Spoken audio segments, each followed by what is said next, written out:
አማራና ኦርቶዶክስ መጥፋት አለባቸው። አምሃራ and Orthodox must be destroyed. I'm not making this up. እኔ አይደለሁም ይሄንን ያልኩት። ሴክሬታሪ ኦፍ ስቴት የነበረ ሄንሪ ኪሲንጀር ይባላል። በ1964 ዓመተ ምህረት ቀዳማዊ አፄ ኃይለ ሥላሴ ለመውረድ 2 ዓመታቶች ሲቀሩት ለአሜሪካኖች እንግዲህ እንደ ጥናት ተጠንቶ ምክረ ሀሳብ ሆኖ ለፕሬዝዳንት ጽሕፈት ቤት የቀረበ ጥናታዊ ጽሑፍ ነው የምነግራቸው። በአጠቃላይ ኢትዮጵያን ማንበርከክ ወይም እንደሚፈልጉት አድርገው ለራሳቸው ጥቅም እንድትሰጥ አድርገው ለመያዝ የሚጠቅሟቸውን 4 ፖይንቶች ሄንሪ ኪሲንጀር አቅርቦ ነበር። አንዱ ኤምፕሎይመንት ኤንድ ኤምፓወርመንት ነበር። እንግዲህ ማብቃትና መቅጠር ማለት ነው። ኤምፕሎይ ያው ስራ ነውና በተለይ ሴቶችን ይላል። ሴቶች ኢምፓወርድ ከሆኑ እንደ ቀድሞ 10 ልጅ 15 ልጅ መውለዳቸውን ያቆሙና በጣም በጥቂት ልጆች ይወሰናሉ ወይም ደግሞ ፈጽሞ አይወልዱም። እንዲህ ከሆነ ፖፑሌሽናቸውን እንቆጣጠረዋለን። ሪሶርሶቻችንን እንግዲህ በገዛ ሪሶርሳችን ማለት ነው ሪሶርሳቸውን እነሱ ይጠቀማሉ። ያው ትውልድን ዘርን የማቋረጥ ነገርም ላይ ይታይበታልና ሁለተኛው ደግሞ ሌላው በጣም የሚገርመው እንግዲህ ሴቱም ሆኑ ወንዶች ደግሞ ከወላጆቻቸው ቤት እንዳይወጡ ዳቦ ማሳጣት። እንግዲህ የዳቦ ቅርጫቱ ያለው እነሱ ጋር ነው።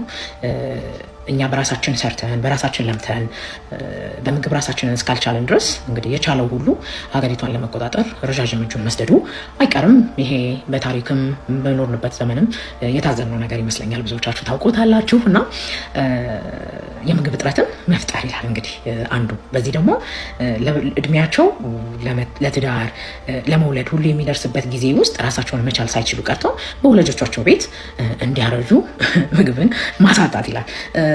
ሶስተኛው ደግሞ የእርስ በርስ ጦርነትን መፍጠር። የእርስ በርስ ጦርነቱ ይላል ግን ኪሲንጀር እኛም መቆጣጠር የምንችለው መሆን አለበት።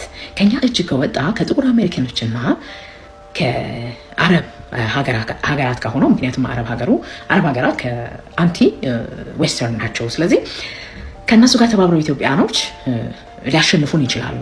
በዚህ ደግሞ የዌስተርን ሲቪላይዜሽን ሊቆም ወይም ደግሞ ሪሶርሳችንን ልናጣ ልንጎዳ እንችላለን። ስለዚህ ይሄን ማድረግ አለብን። የእርስ በርስ ጦርነት የሚያቋርጥ እርስ በርስ ጦርነት እኛ መቆጣጠር የምንችለው አይነት ጦርነት መፍጠር አለብን ብሎ ያምናሉ።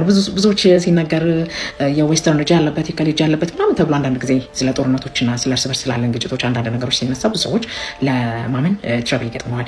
ችግር ረሃብ ስላለብን ነው፣ ድህነት ነው። ኦኬ በጣም የሚያስማማን እነሱም ድሃ ማድረግና እንዳንበላ ማድረግ አንዱ አላማቸው ነው። ምንም ስህተት የለውም። እሱ ብቻ አይደለም ደግሞ የእርስ በርስ ጦርነቱ በእንደዚህ አይነት በዌስተርኖች በምኖች ሴራ እንደዚህ ተሰርቷል ሲባል እኛ ስላልሰለጠንን ነው፣ አእምሯችን ስለቀነጨረ ነው ነው እንደዚህ ፕላን ተደርጎ ታስቦበትና ተዘጋጅቶ ብዙ የእርስ በርስ ጦርነቶችን ሀገራችን ውስጥ የተከሰቱትን ማንሳት ይቻላል። እስከ ቅርብ ጊዜ አሁንም እንደቀጠለ ነው ማለት ብዙም የሚያወላዳ ማለት ሀሰት አይደለም። ሌላው ደግሞ በሽታ የመከላከል አቅማቸውን ማዳከም። HIV አይነት ብዙ በሽታዎች ወደ አፍሪካ የመጡት ያው በእነሱ ነው ተብሎ ይታመናል። ለዚህ አሳማኝ ማስረጃ ይሄ ነው እንካችሁ ማለት ባልችልም ብዙ ኮንስፒሬሲ ተብለው እየተጻፉና እየተነገሩ ያጋለጡ የተገደሉ በሽታ መድኃኒቱን እንኳን አግኝተው የተሰወሩ እየተባለ ብዙ ነገሮችን አንበበናል። ለጀት ከሆኑ ሰዎች መርማሪዎች፣ እንደዚሁም ማህበረሰብ አንቂዎች መላው ዓለም ላይ ሲሰራጩ ሰምተናል። እና እነዚህን 4 ነገሮች በማድረግ ኢትዮጵያን መቆጣጠር ይቻላል። እንደነገርኳቸው ደግሞ አማራና ኦርቶዶክስ ማጥፋት ደግሞ አንዱ አላማቸው ነበረ።